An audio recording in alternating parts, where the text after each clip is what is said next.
Good morning. So first, I just want to say thank you for those of you that helped last week with our work day. We had like 70 people. We had people even this week come and hang drywall and help us out. So thank you for that. We had raise funds for the Justice College. Go ahead and put up the slide. We had a total commitment last week of $32,539, and of that, $24,621 came. So thank you so much for how you participated in that. We still need a septic tank. So if you want, you can give for a septic tank, go home, ignore everything I said, and how was church, and you say, I bought a septic tank. And you'll feel good about yourself. So thank you for how you were part of that. We are continuing in our series on this book by John Mark Comer called Practicing the Way. We have them in the lobby and in the worship house. It's a brilliant book, and it's an easy read. And so it's a book on spiritual disciplines and spiritual formation. Please, I'd encourage you to get it. Last week, Scott talked about be with Jesus. Today, we're going to look at become like him, and then next week, do as he did. And when you look at this, Scott last week talked about the definition of spiritual formations. And it's this. The spiritual formation in the way of Jesus is the process of being formed into people of love in Christ. And you think about this phrase, even spiritual formation, a lot. Or just think about that alone. Spiritual formation isn't something that is just for Christians. Spiritual formation is a human thing. It's something that we're all going through constantly. You see, we grow and we change and we fail and we fall apart and we come back together. Spiritual formation is something that is constantly happening. I think that's why we love looking at pictures of people from when they were younger in college, because you get to see not only who they were, but then what they're becoming. For example, here's a picture of me in 6th grade. I'm in Bangkok, Thailand. I'm with two of my friends. We're reading one of my comic books. It's overseas, so I'm guaranteed I'm reading either Tintin or Asterix. If you go up overseas, you know what I'm talking about. If you grew up in America, you have no clue what the greatest comic books in the history of the world are. A couple years later, I'm sitting here with my mom and my teeth. And you see how you begin to grow. And I know my mom in that moment is dreaming about who I would become. And so she sends me off to college to go and get wisdom and learn. And here's a picture from my freshman, sophomore year in college. I decided education is a farce, and I wanted to be a rapper. So I'm there with my friend Robo Z standing in the middle of the street. And like every good rapper, it goes from black and white, eventually in the early 90s, to straight up color. And you've got to embrace who you are as an artist. Full red and yellow. There's so many things that we could talk about. The mullet, the mustache. If you could only see my shoes in that picture, they were bright red velvet high tops. Now, every rapper goes through a phase where this is just not good enough. I need a little gangster in me, and so I decided to go, down that path for a while. The problem is that's actually in my dorm room in my sophomore year in college, and complete poser, thinking he's a thug. I didn't go beyond my bathroom, to be honest with you. It just kind of existed. Now, that guy then goes and gets married and starts a career and becomes this guy here. Oh, no. Back up. Sorry. Everyone at some point in their life thinks, I can be a model. And if you think I can't be a model, you think maybe your kid can be a model. And so you go through the model phase, but then in the first photo shoot, eventually they come back with one of these pictures. And you realize, I can't be a model. Like, I don't even know what I was thinking. Again, there's so many things. But you notice I only had one side clipped. That meant I knew what I was talking about. This guy, believe it or not, got married and formed into this next guy here. That was at the beginning of my life. Like, I'm married, I own a construction business, I shaved my head so people knew I meant business. Like that guy, you look in his eyes, that's the eye of the tiger. Like, he's ready to take on life. But life sometimes punches back and knocks you down. And in this next picture, my wife, oh man, I'm all out of order. I don't need to say much. The construction guy decided to go into the music industry and decided to grow his hair out and again commit to the mustache. That guy then moved on to, believe it or not, life hits you. It becomes hard. And in this next picture here, my wife was diagnosed with cancer, and she said, I'm not going to let cancer or chemo take my hair. I'm going to control that. So she asked me to shave her head. And so before I shaved her head, I shaved my head. And you see the joy is still in her. In the midst of the struggle, she still has the face of hope and joy. And I'm wearing the sunglasses because that was one of the most painful days of my life. You see, life is hard. It's filled with joy. It's filled with hope. For some of us, it's filled with this next picture, a mustache. Or you just kind of get to this phase in your life where you're like, I'm okay with being me. The first thing I looked at this morning, unfortunately, was a picture on Instagram. It was this picture right here of Josh Havens. Now, that photo, there are years and years and years of work that goes into the lean, the foot placement, the sunglasses, the jean jacket. It's really sunny here in the subway. I need my sunglasses on. In 2015, I took a picture of Josh. I've been saving it for this moment right here. Watch. Quickly. Take it off. Now, I did get permission to put that on, but you see, you don't become the guy leaning against the wall without becoming the guy that's whatever he was doing in the other picture. You don't become a person filled with hope and joy without living through pain and sorrow. You don't become like Jesus by just magically following and hoping for these amazing moments. You see, the question isn't, are you being formed? The question is, who or what are you being formed into? Who are you becoming? Because we're constantly growing and changing, and I think we believe oftentimes that the spiritual journey is just, I'm going to travel a little bit. And I get to this place where this seems like it's good enough. But as I said, spiritual formation is happening to all of us over a long period of time. You see, who your family patterns, what those families' patterns are affect you. Your childhood wounds affect you. Your habits, your education, your decisions, your relationships. All of these things are constantly forming and shaping you. And you take those things and you continue to grow. You see, you are becoming someone. Like I said, again, the question is who or what. John Mark Comer talks in the book about how we're all on this journey. We're constantly on this journey. I call it the journey to nowhere or the journey to the moon. You see, the journey to nowhere is easy. I can go there all by myself. I can walk in circles and I'm always there. Wherever I'm at, it's a good journey. I'm done. The journey to the moon is an unbelievably difficult journey. In fact, it feels like it's borderline impossible. He talks in the book about how a lot of us are living a resume journey.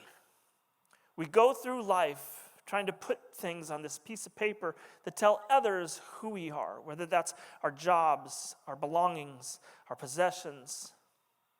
We keep adding and adding to that resume journey. He talks about, though, that journey eventually goes away and ends. And you realize at some point that journey was fruitless. The other journey he talks about is the eulogy journey, meaning the things that will be said about you at your funeral, the things that you will be remembered for, the stories of how you've changed other people's lives because you've stepped into this journey of becoming like Jesus. He talks about how powerful and difficult that journey is. In 1975, I was 6 years old. I was living in Bainbridge Island, Washington. My parents had just purchased 5 acres for like $40,000. It's now worth like $5.6 million, but good news, he sold it in the 80s and made a solid $1,000 profit. My parents were out of the country, so I was with my grandparents. They were staying with us, which meant I could do anything I wanted. So I was standing outside the house, in between the house and the garden, And I was looking off, we bordered the National Forest. So I'm sitting there and I'm leaning on a shovel. I remember this day like it was yesterday. I'm leaning on a shovel because I like to dig holes. I was that kid, literally everywhere. I would dig holes. And I'm sitting on the shovel, or leaning on the shovel, and I'm thinking about my life as a 6-year-old. And I remember thinking, I don't know if I've ever asked Jesus into my heart. And so out loud, I said, Jesus, will you come into my heart? Literally out loud, did the whole thing. And then stood there for a minute, and I kind of stepped back from my shovel, and I looked around, and I thought like something magical would happen. I thought the trees would start walking, or I saw the explosions of light. I thought Jesus would appear in front of me. I remember standing there and waiting and wondering, like why isn't something magical happening right now? And then I felt my chest, and I'm like, I feel the same. But I just asked Jesus to come in, so he's got to be there. I waited, honestly, for years for some sort of magical moment where Jesus would all of a sudden change me and give me this spiritual maturity and growth. And it didn't happen. He talks about in the book, he says, spiritual formation is the slowest of all human movements. You see, we want this instant, unbelievable, unrecognizable faith where we're beyond a shadow of a doubt. We know we're on the right path and that Jesus is real and he's just given us everything. But what we do is we look at it kind of like a formula. You know, if I just read my Bible, which is a good thing, and go to church, which is a good thing, and pray, which is a good thing, and tithe, which is a good thing, if I do A plus B plus C plus D, then it's going to equal spiritual maturity. And he says in the book, we oftentimes, most Christians get 30 years down the road with this as their template for discipleship, and they don't feel all that different. They just feel older. Now, he's not saying it's a bad thing. It's actually a really, really good thing. But if you want the type of faith that Jesus is talking about, then it's more than that. Fast forward, 30-year-old Paul is sitting in the coffee cottage in Newberg, Oregon. I'm sitting with Scott, Randy, and Chris. And we're sitting there at the table, and we're talking about Jesus, and we're talking about faith. And we are wrestling through what does it mean to really follow and become like Jesus. And I said, I feel like I've been this journey to nowhere. I feel like I'm just going through the motions. I'm waiting for this Jesus moment, and it's not happening. I want these impossible things that Jesus talked about. You see, in the Sermon on the Mount, Jesus has been gathering followers. More and more people have been hearing about his teachings. And so it goes from a couple to a dozen to hundreds to thousands. And picture Jesus standing on a hillside, and thousands of people have gathered to come and hear him teach. Because the things that this Jesus, this rabbi, has been saying is counter what the religious leaders are teaching. And he's saying there's a whole different way to live. It's not about the motions or the formulas. It's about complete surrender. So the Sermon on the Mount is he's standing there preaching and teaching. Imagine these people all listening to him saying things like this. Blessed, he's talking in Matthew chapter 5. He says, blessed are the poor in spirit, for theirs is the kingdom of heaven. Blessed are those who mourn, for they will be comforted. Blessed are the meek, for they will inherit the earth. Blessed are the pure in heart, for they will see God. And so he goes on and on and on about here's the people that will be blessed. It's not those of you that think you have it all figured out. It's those of you that are struggling, that are poor, that are lost, that are broken. He talks about our anxieties and our worries. He goes on in Matthew chapter 6. He says, do not worry about your life. Can any one of you, by worrying, add a single hour to your life? If I was just to say, hey, stop worrying, you'll be fine, you're going to say, sure, that made me worry more. A lot of theologians over the centuries have debated about the Sermon on the Mount, and they've talked about these teachings that Jesus gave. And many of them have said, you know what, those teachings of Jesus on the Sermon on the Mount are just unrealistic. Like, it's not even really possible to live that way. One of the reasons I came to the Grove is because I knew this was a missional church. Growing up as a missionary kid, I knew the importance of seeing the world and experiencing other cultures. But I also know that this was a church that asked people to live uncomfortably and go places they don't want to go or that brings them fear. I knew it was a church that talked about faith in action, God in motion, this idea of stepping into the impossible. And that's the journey that I wanted to be on. You see, the last passage there in the Sermon on the Mount, not the last, but one of the powerful ones is, Jesus says, enter through the narrow gate. For wide is the gate and broad is the road that leads to destruction, and many enter through it, but small is the gate and narrow the road that leads to life, and only a few find it. I think about that, specifically the last part where it says, small is the gate, narrow the road that leads to life, and only a few find it. Shaved head guy, eye of the tiger construction guy, sitting there thinking about that passage, and I realize I have to find the path. I've got to be on this road that is narrow and hard to find. You see, I was living in this idea of this journey to nowhere, this idea of my faith being simple, challenge-less, worry-free, that just kind of existed. Versus this journey to the moon. If you think about the journey, like the literal journey to the moon, at some point, some guy says, let's go to the moon. A bunch of other people say, okay.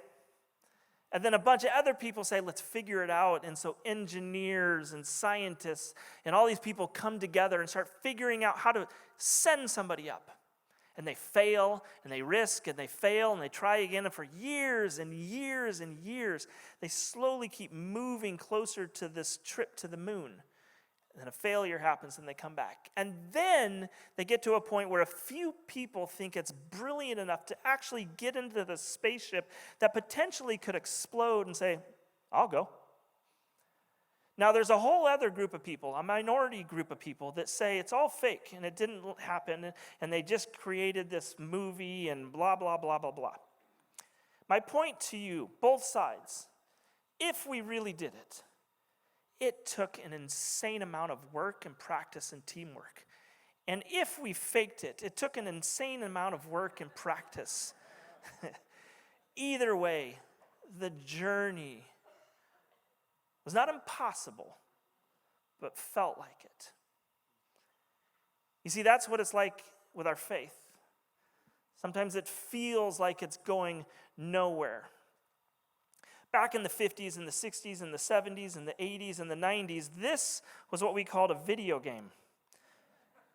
It's called Shoot the Moon.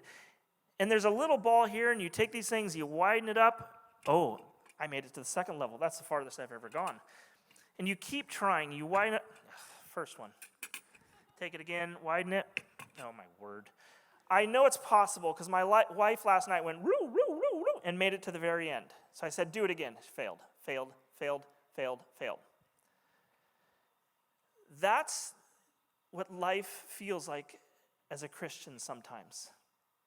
In life, it just feels like I keep failing and falling apart. And it feels unbelievably difficult. I remember sitting at the coffee cottage, and I remember making a commitment that I'm going to figure out how to do this. So I went back to what I knew. I read my Bible more. I went to church more. I tithed more. I prayed more. And I got about a year down the road, and I still felt like something is missing. You see, you look at the teachings of Jesus, and everyone says that it's just difficult. Some would say it's impossible. His followers even said, Jesus, your teaching is difficult. Jesus would even stand here and say, my teachings are difficult. But never did he say they're impossible. See, that's why I believe we have willpower. The ability to start, to stand up, to go, to do, to walk away from. He talks about in the book, he says this. He was talking about a lady from the book, Leslie Jameson, in her memoir about recovering from addiction. She said, I needed to believe in something stronger than my willpower. You see what he says? He says willpower, sin oftentimes has the ability to fan away our willpower. So right when we feel like we're starting to make movement, it all begins to crash again. You see, whether that's sin that is by us, because we are so good at creating a mess, or sin that is done to us. There's a saying, hurt people hurt people. My grandson just finished kindergarten, and all year he's had this kid in his class that's been a struggle. And the boy has been suspended a couple times. And if you're suspended a couple times from kindergarten, there's some life issues happening. And because we live in the community and serve down there with Live Love, we know the stories of the families and the kids. And I see the story of this little boy. And as my grandson is crying, we're trying to help him understand the pain that this kid is going through at his home. You see, sin is all around us. And it has this tendency to hold us back. He gives 6 stages in the book of spiritual formation. The first one is recognition of God. You get to a point at some point where I just don't know if I can fully understand it, but I believe that there is a God. And it's the 1975 moment of asking him in. And then the second stage is this life of discipleship, where you begin to read and learn and grow and understand that this Jesus story, this Jesus path can change the trajectory of your life, which causes you to begin to live a productive life. And so we all get to this place in our faith oftentimes where at stage 3, and he says there is a wall that prevents us to go to the next level. He says you have to figure out how to climb the wall. Because he says the stage 4 is this journey inward. If you're going to pursue Jesus, Jesus says in your heart, mind, body, soul, you're bringing his teachings in. But I don't want you to see what's in my heart. I don't want to deal with those issues and those struggles and that pain. I want to close that off. But oftentimes at our lowest, when we're going through our greatest struggles, we have to deal with what is inside of us. And you see, if you are able to do whatever it takes, whether that's through counseling or therapy or going through life with people or confession or asking people to hold you accountable, when you begin this journey inward and find healing, you then start walking with people that maybe are a step or 2 behind you and a step or 2 ahead of you. And you're starting to journey outward where they are pouring into you, but you're pouring into others that are dealing with similar life issues. And then the last stage is to live a life of love. You see, we have to figure out how to climb the wall. We have to figure out how to get to that next phase. We have to figure out how to push through, because we settle with just the partial blessing. And I remember standing there and in a sense screaming, I want the full blessing. I want the full understanding of what it means to walk in this journey with Jesus. John Mark Comer says, he says, the problem is not that people don't want to change. Most do. Or aren't trying to change. Most are. It's that they don't know how to change. You see, we live in a world where I can give you any answer within a minute, right here at the tip of my fingertips. Spiritually, we live in the same world. I didn't like 3 of those 4 previous songs. The sermon was mediocre. I didn't feel like the ending song moved me. I'm going someplace else.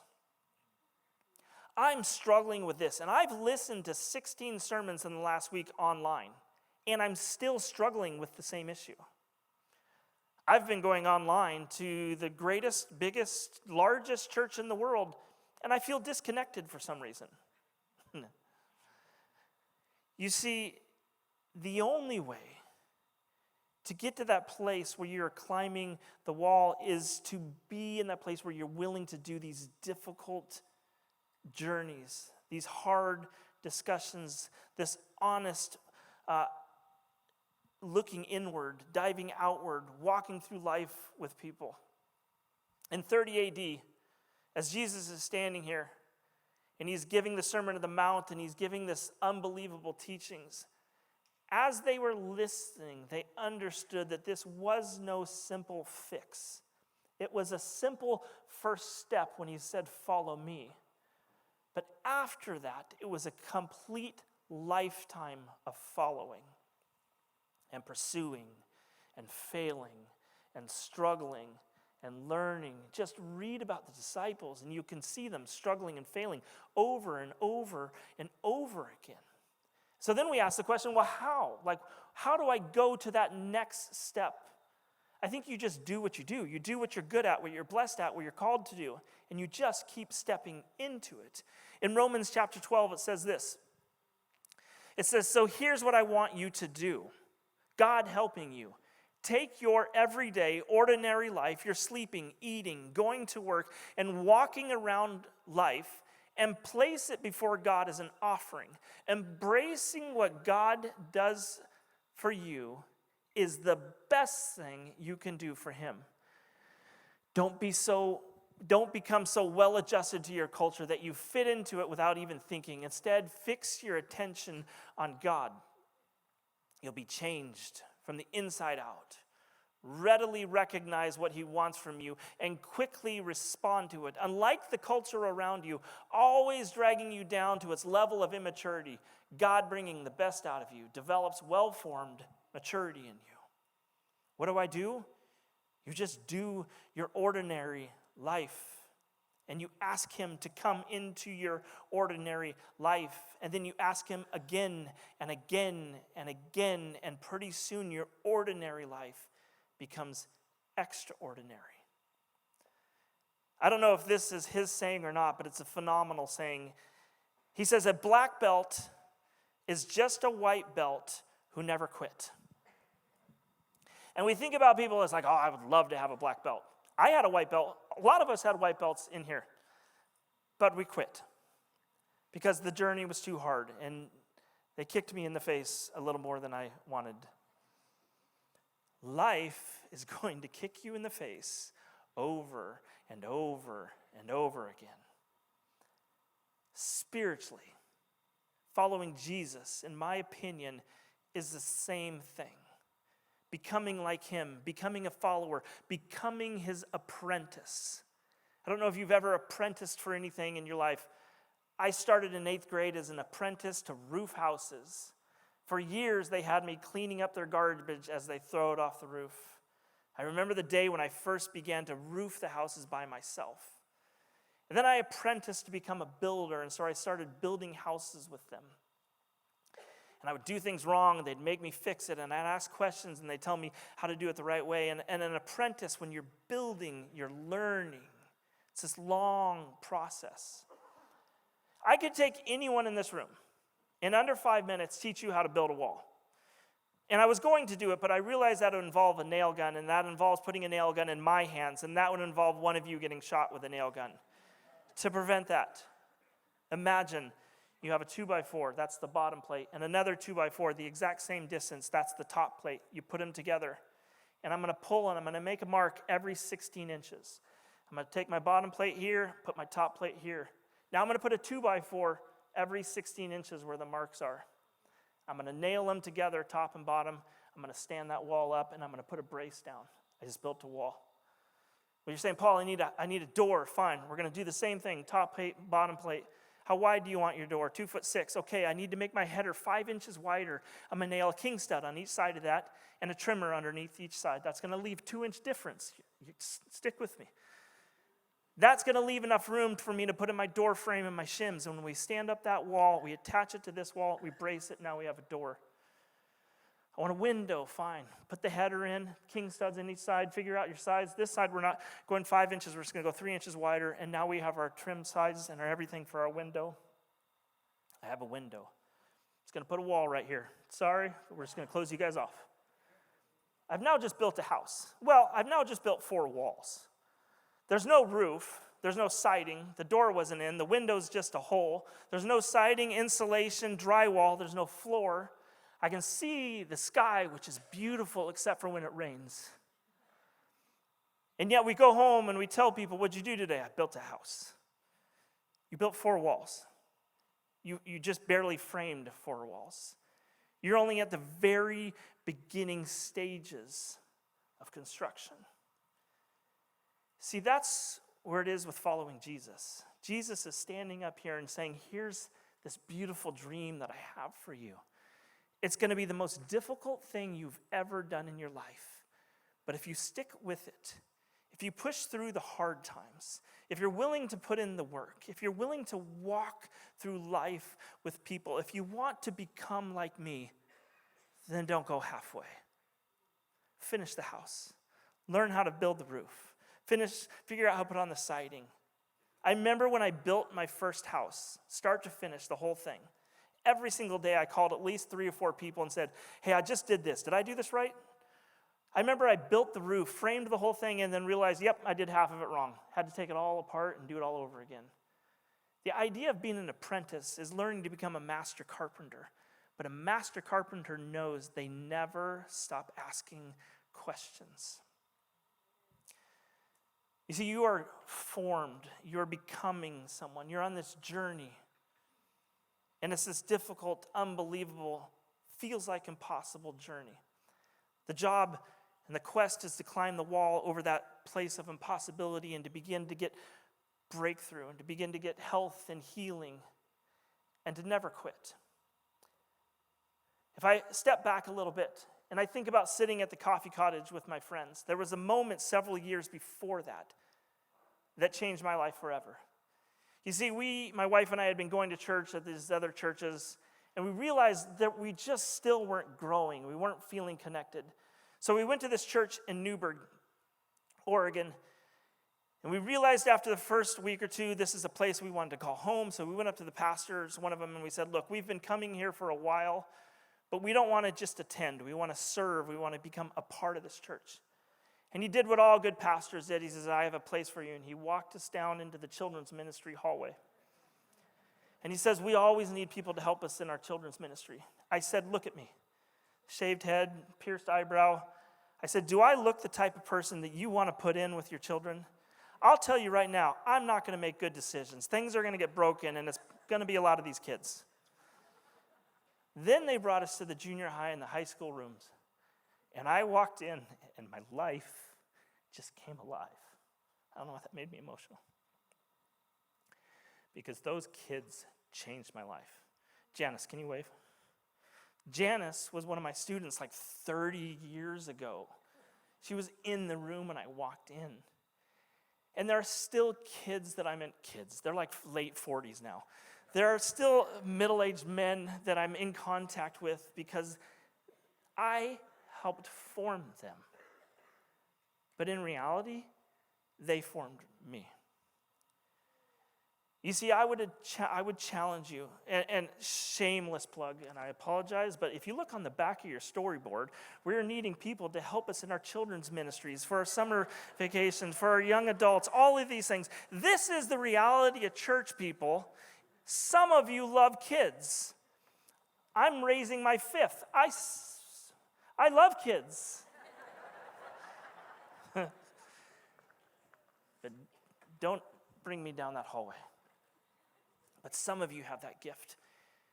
You see, when you ask the question, why am I not growing? Why am I not changing? Well, I'm going to ask you the question, well, how far are you taking this faith journey?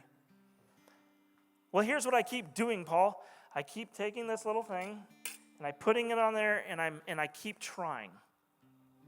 Oh, I really thought there'd be a Jesus moment, and it would go all the way. And it feels like failure after failure after failure after failure. You are being formed. You are being changed. You have been blessed. You have the ability to absolutely change the world. And that world